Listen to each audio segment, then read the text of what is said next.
the final settlement of the Andrew McCabe case illustrates nothing more than the corruptions of power, not just the corruptions of Andrew McCabe, but now the corruption of the Biden administration. So the way this has been reported, and Andrew McCabe, of course, is the former FBI deputy director, he sued the Biden administration for a kind of vindication after he had been found by the Inspector General to have lied repeatedly under oath.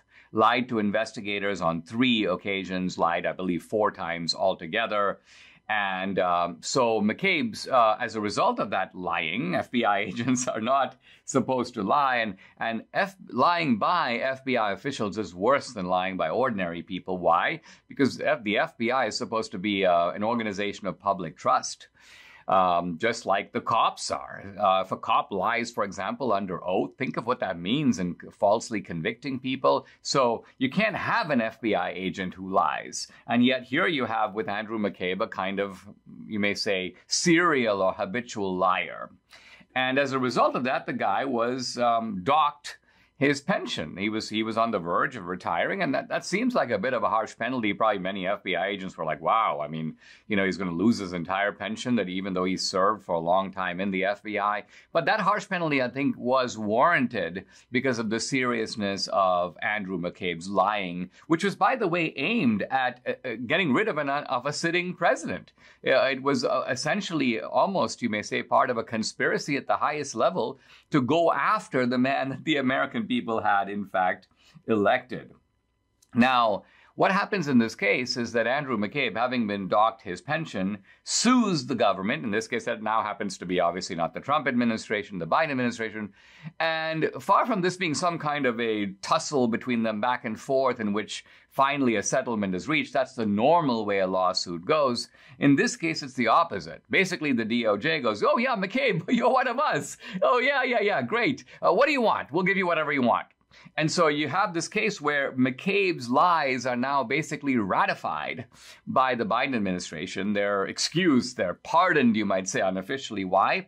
Because what the Biden administration decides to do is, listen, we're going to restore your full benefits. In fact, we're going to clear your record. We're going to sort of clean up your record so that it removes the records from your personnel file that indicated that you were fired with good cause.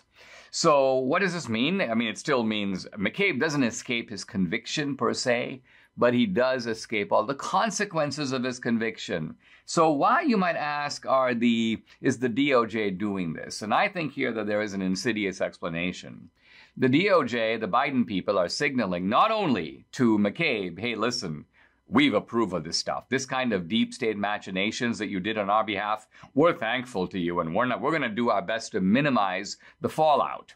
But I think more deeply, they're sending a kind of message to even John Durham. Why? They're saying to Durham, hey, listen, Durham, we can't stop you. You've got an independent counsel, an independent investigation. You can indict people. But then we, for our part, can do our best to minimize the consequences of your indictment. And so I think you think of people like James Comey, think of